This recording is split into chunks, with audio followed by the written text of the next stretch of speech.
मौका दिया है। आज बिहार के स्वास्थ्य मंत्री जी ने प्रथम अनुपूरक व्यय में सम्मिलित अनुदान मांग के क्रम में 3,673 करोड़ रुपए से ज्यादा की अनुदान मांग रखी है। अपोजिशन की ओर से कटौती प्रस्ताव आया है। अध्यक्ष महोदय, आज जब ये लोग बोल रहे थे तो मैंने देखा आदरणीय दुबे जी और भूदेव बाबू भी चिंतित थे कि इतने पैसे क्यों दिए जा रहे हैं। यदि आप संवेदनशील होते तो आज आप कहते कि पैसे की ज्यादा जरूरत है, लोगों की जान बचाने की जरूरत है। दुनिया में जो महामारी आई है वो महामारी से मुकाबला की जरूरत है।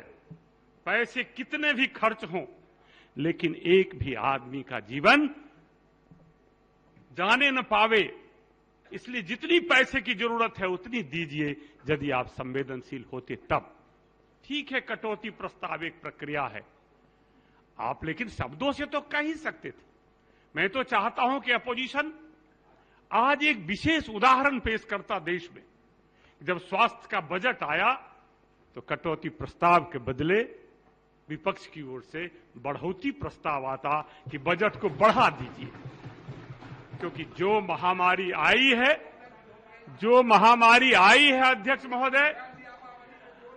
अध्यक्ष महोदय, जो महामारी आई है दुनिया ने इसकी कल्पना नहीं की थी।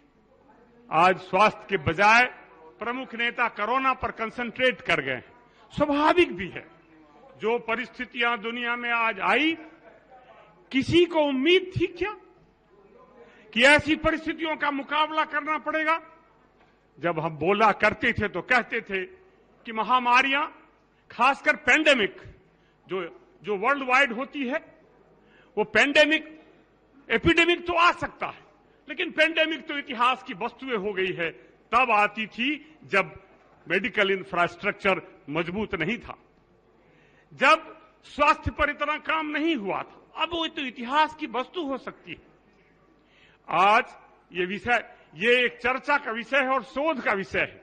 ब्रिटेन, नॉर्वे और अमेरिका के वैज्ञानिकों ने दावा किया है कि ये प्राकृतिक नहीं है, ये मैन मेड है, ये लेबोरेटरी में किया गया है। वुहान के वायरोलॉजिकल सेंटर पर उंगलियां उठ रही है। इतनी बड़ी आपदा आई इस दुनिया में। मुझे एक पुरानी आपदा की कहानी मैंने इसी क्रम में पढ़ा है। 1918 ईस्वी में यह स्पेनिश इन्फ्लुएंजा आया था, जिसके सिम्टम्स कोरोना से मिलते जुलते थे या बराबर ही थे। फर्स्ट वर्ल्ड वॉर के बाद हमारे सैनिक लौट रहे थे स्पेन से, और बंबई बंदरगाह पर एक सप्ताह से ज्यादा तकनीकी कारणों से उन्हें रुकना पड़ा। और जब बाहर निकले तो उसमें से सैकड़ों लोग स्पेनिश इन्फ्लुएंजा के शिकार थे। और जब वो लोग देश भर में अपने अपने गांव गए, पूरे भारत में ये स्पेनिश इन्फ्लुएंजा फैल गया। और आपको जानकर आश्चर्य होगा कि उस समय भारत की आबादी 8 करोड़ थी, और उस 8 करोड़ में कई लोगों का जो आंकड़े आए हैं एनजीओज और बाकी के, वो आंकड़े हैं कि उस स्पेनिश इन्फ्लुएंजा में 1,80,00,000 लोगों ने जान गंवा दी।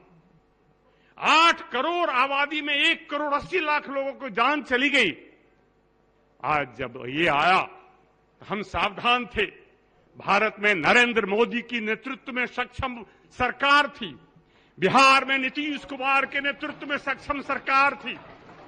एक भी आदमी की मृत्यु हमारे दिल पर चोट पहुंचाता है। एक भी आदमी यदि बीमारी से मरे तो सबकी आंखें नम होती है। लेकिन जो इतना बड़ा क्राइसिस आया, मानवता के खिलाफ 100 वर्षों के बाद इतना बड़ा क्राइसिस आया, उस क्राइसिस का मुकाबला जिस ताकत के साथ, जिस हिम्मत के साथ और जिस तरह से संवेदनशीलता के साथ भारत की सरकार और बिहार सरकार ने किया, आज तो मैं चाहता कि बिहार विधानसभा उनकी तारीफ करे, उनकी प्रशंसा करे और उनमें प्रस्ताव पास करे। याद करिए बिहार में डेथ रेट के बारे में मैंने कहा कि एक आदमी का भी मरना हमें दुख पहुंचाता है, लेकिन जो दुनिया में डेथ रेट है और बिहार जिसको गरीब और कम संसाधन वाला राज्य माना जाता है, उस राज्य में कितनी मजबूती से लोगों ने मुकाबला किया। आज मैं कृतज्ञ हूं उन कोरोना वॉरियर्स का, उन डॉक्टरों का, उन नर्सों का, उन पैरामेडिकल स्टाफों का, जिन्होंने जान की परवाह नहीं की, जान की बाजी लगा दी और सरकार के कंधे से कंधा मिलाकर उन कोरोना वॉरियर्स ने लोगों को बचाने का काम किया। अनेक बड़े बड़े डॉक्टरों की जाने गई। आज वक्त है उन्हें उनके प्रति संवेदना व्यक्त करने का और स्वास्थ्य बजट के दृष्टि से हमें जरूरत इस बात की है कि उनके लिए हम संवेदना व्यक्त करें और हम मजबूती से सरकार के साथ खड़े हो कि हम भगवान न करे कि तीसरी लहर आए, लेकिन यदि आए तो ये बताना चाहिए कि विपत्तियों में अब किस तरह लोगों ने कोशिशें की है, विपत्तियों में किस तरह अपोजिशन का कर्तव्य बनता है और अनेक इतिहास है, मैं उसे दोहराना नहीं चाहता। आज उनको मजबूती से खड़ा होने की जरूरत है। लेकिन दुबे जी बात कर रहे थे और आप लोगों ने अपोजिशन पर मैं अंगुली उठाना नहीं चाहता था, लेकिन आप लोगों ने तो बाधा डालने का प्रयास किया और बाधा इस तरह डालने का प्रयास किया कि किस तरह अराजकता पैदा हो जाए, किस तरह ऐसी परिस्थितियां पैदा हो जाए कि सरकार परेशान हो जाए और सरकार अक्षम हो जाए। जब कोरोना महामारी आया, पहला लॉकडाउन लगाया, हमारे यहां पीपीई किट नहीं बनती थी।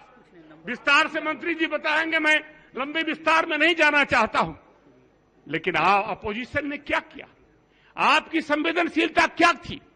ऐसा माहौल बनाया देश भर में कि ये बरसों लग जाएगा। गलत हो गया, ये गलत हो गया और लोग पैदल चल पड़े। किन कठिन परिस्थितियों में चल पड़े। यदि देश, राजनीतिक दल और मीडिया साथ होता और लोगों में यह माहौल बनाने की कोशिश होती कि महीने 2 महीने की बात है और उसका होता, मैं उसके विस्तार में नहीं जाना चाहता, लेकिन आपकी असंवेदनशीलता के कारण परिस्थितियां बिगड़ी, आपकी असंवेदनशीलता के कारण माहौल खराब हुआ और लोग पैदल चल पड़े। लेकिन मैं फिर धन्यवाद देता हूं बिहार की सरकार को कि बाहर से आने वाले किसी भी लोगों को, बिहार से आने वाले, बिहार हमारे प्रवासियों को, बिहार उनका घर है, बिहार के वो बेटे हैं, उनको कहीं रोका नहीं।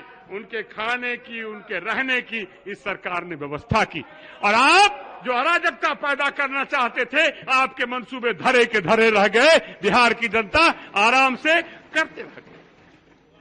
आप कहते हैं कि इंफ्रास्ट्रक्चर नहीं था, आप लोगों को भी मौका मिला है।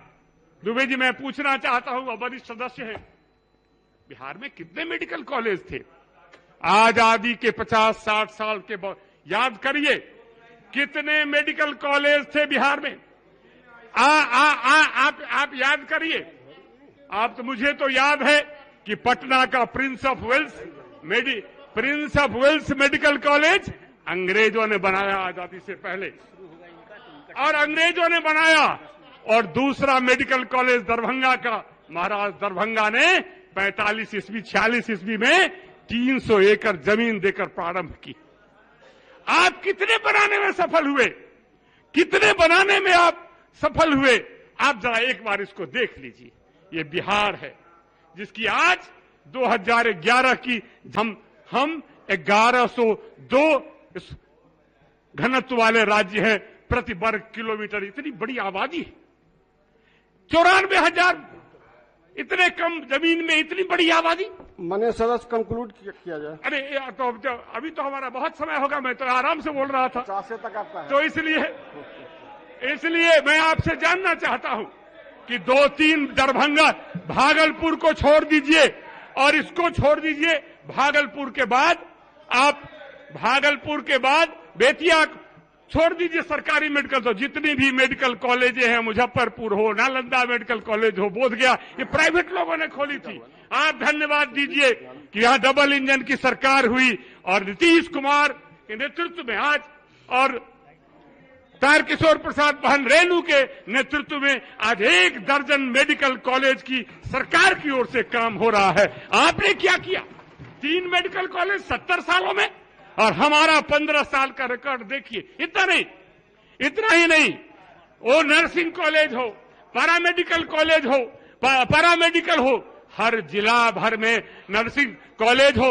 मैं तो पूरी तैयारी में था, मुझे बताया था कि आपको लंबा बोलना है, लेकिन कोई हर्ज नहीं है, इतना ही काफी है। बहन बोल रही थी, मोहनिया की विधायिका, मैं उनको याद दिलाता हूं, आप ये भी पढ़ लीजिए कि 2005 से पहले मातृ मृत्यु दर क्या थी। आप ये आंकड़े भी ले आइए कि शिशु मृत्यु दर क्या थी। पूरे बिहार में टीकाकरण सिर्फ 11% था। माएं संस्थागत प्रसव के लिए नहीं आती थी और मौत के शिकार होती। तो कैसे बैठ जाए? डायरेक्शन दे रहे हैं।